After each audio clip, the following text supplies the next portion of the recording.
Radio Cleu, tu punto de encuentro. Amigos, ya estamos de regreso aquí en su programa Seguridad Ciudadana y recordarles que estamos con el maestro Alberto Hidalgo Montes platicando de las pandillas y todos estos nexos y los riesgos que generan las pandillas en materia de delincuencia organizada, los tipos de pandillas que existen en México, y con Raquel Meléndez, alumna de CLEU. Gracias por habernos acompañado, Raquel. Gracias. Alberto, muchas gracias por haber estado con nosotros. Gracias por la invitación. Platícanos un poquito más de este tema de las pandillas. En Puebla ya platicábamos de la histórica, de la que creo que todo el mundo conocemos. La de los pitufos. Bueno, realmente en México, tanto en el DF, que fueron los famosos panchitos en la época de los 70s, aquí en Puebla, que fueron los pitufos, se detonaron por esta cuestión de descomposición del tejido, del famoso tejido social, que muchos autores dicen que ya ni existe, pero también fue por moda, por la película de Los Guerreros, Warriors, que habla de las pandillas de Nueva York, ¿no? Entonces la gente le empezó a llamar la atención y los jóvenes empezaron a reunirse en grupos. En Puebla todavía hay muchas pandillas en el estado, incluso hay lugares como comentabas, Chietla, Atlisco, Izúcar de Matamoros, que ya tenemos presencia de pandillas transnacionales como los Latin Kings de Chicago, como algunas de Nueva York, como algunas de California, porque efectivamente hay comunidades que subsisten por el envío de remesas. Cuando a estas personas las regresan por su propia decisión o las regresan deportadas, pues generan otro tipo de cruz, que son pequeñas pandillas, y eso pues genera problemas sociales. Entonces es muy importante eso, o sea, que entendamos que es un problema real. Es un problema real que no acaba de salir, que tiene muchísimos años, pero que hasta ahorita se está ocasionando los problemas sociales que vemos hoy en día, ¿no? Es decir, ¿está detonando, se está poniendo de moda o empieza a generar el foco de atención de la autoridad? A lo mejor está empezando a poner atención a la sociedad, el Estado y la sociedad, pero es un problema que ya tiene muchísimos años. Muchas veces se dedican a cosas ilícitas, ¿como cuáles? Tráfico de armas, narcomenudeo, vehículos, en lo que es en esta zona de bajada y subida de los migrantes, a veces están en carros robados, con placas obviamente extranjeras. Entonces ese tipo de cosas son las que mueven, y pues pueden meterse a trata de personas, etcétera, etcétera, etcétera. Ya una industria mucho más complicada de poder atender. De atender y de prevenir, ¿no? Porque estamos hablando de miren, es cierto que la cabeza del gobierno estadounidense no es la más idónea que podría haber, ¿no? Te cae.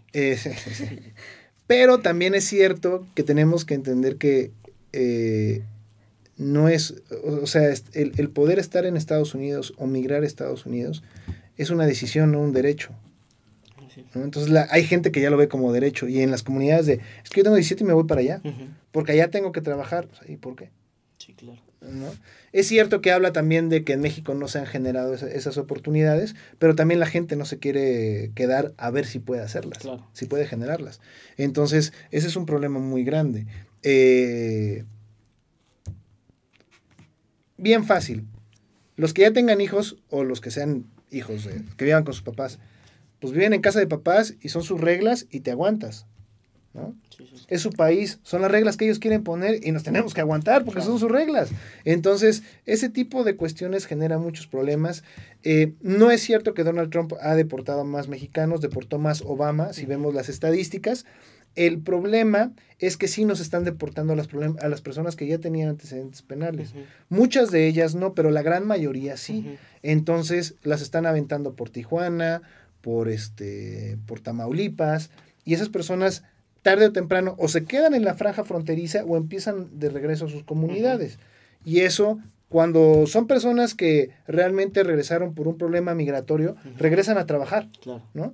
Incluso ha habido migrantes que ponen escuelas de inglés porque dicen, oye, pues yo la verdad salí por un problema migratorio, no por un problema delincuencial.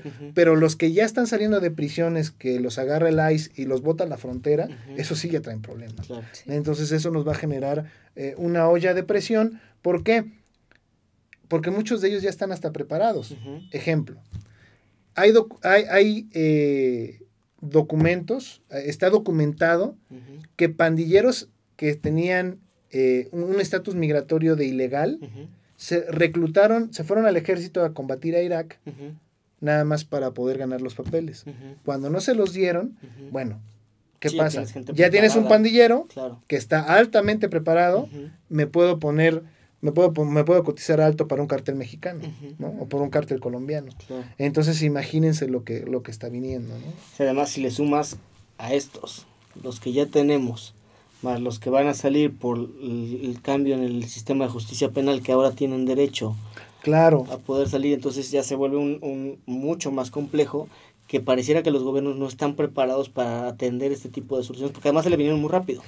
Sí están preparados, o sea, los gobiernos sí están preparados. Lo que pasa es que no todos lo ven. Y todos creen que, ay, no pasa nada. Esas broncas nada más pasan en las películas. O no, seguramente alguien vio la de Sangre por Sangre y ya, le está exagerando. Pero ya cuando lo ves en la calle, cuando ves los grafitis, tú lo sabes en el DF, cómo dices, ese grafiti es delincuencial y ese grafiti es artístico.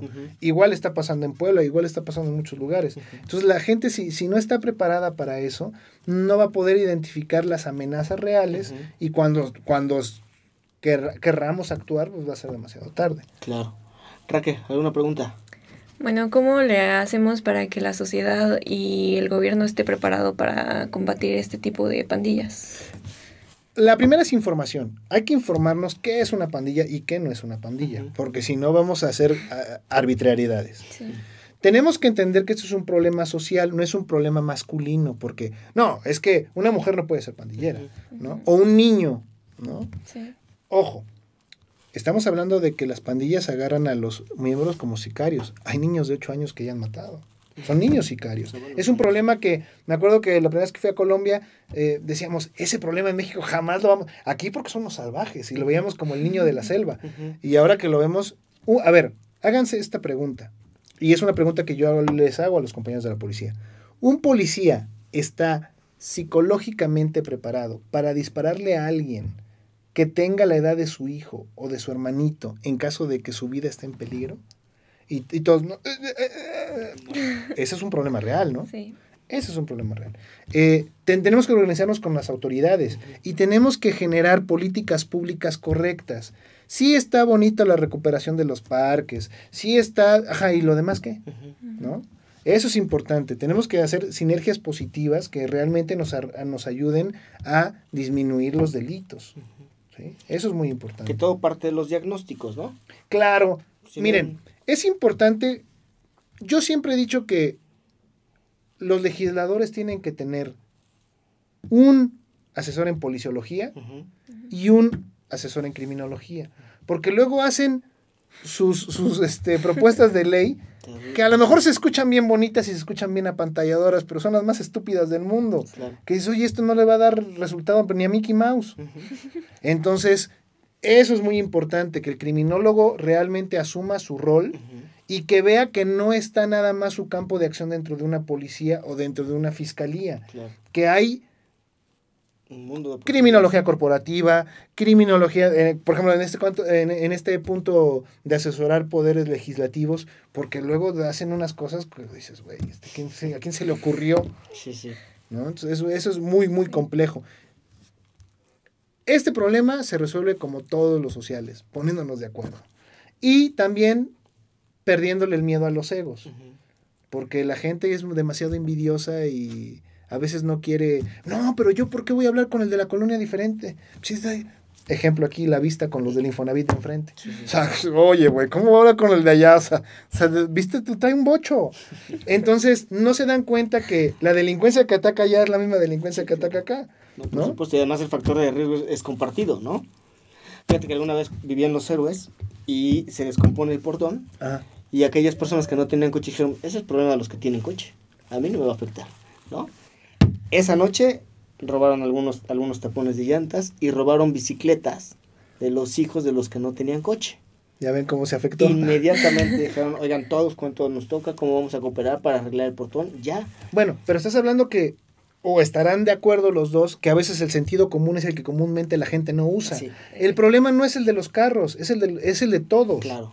¿No? Sí, porque estamos todos afectados. Claro, claro. Entonces, es plausible las cosas que hacen los estados. Por ejemplo, la cuestión de poner alertas de género, botones de pánico para alerta de género en los camiones, pero también es muy importante que entendamos que no sería necesario, es cuestión de respeto. Sí, sí. A fin de cuentas, son hombres y mujeres iguales ante la ley, o sea, hemos llegado al exceso, donde realmente si todos fuéramos ciudadanos en toda la extensión de la palabra, no tendríamos esos absurdos. Sí, por ejemplo, creo que la Ruta 52 quiere ahí tener un transporte exclusivo para mujeres, ¿no?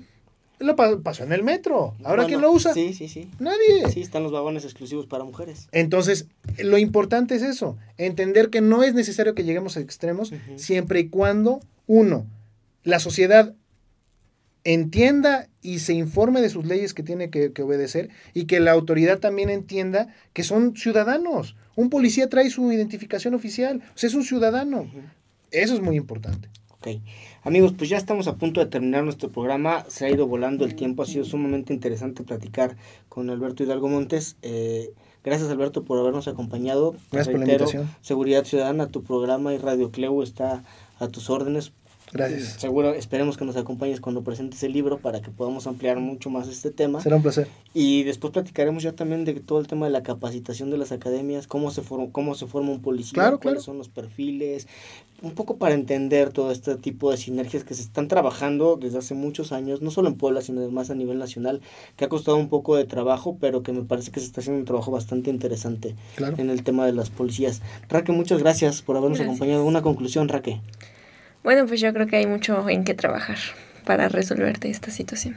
Pues ustedes ahí son las futuras generaciones. Sí, ahora en ustedes está. Uno ya va de bajada.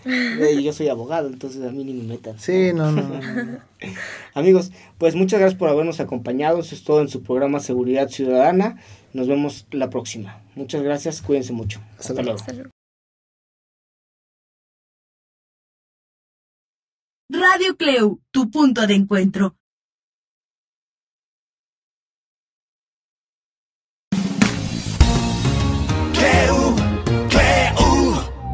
Seguridad ciudadana. Seguridad ciudadana. Seguridad ciudadana.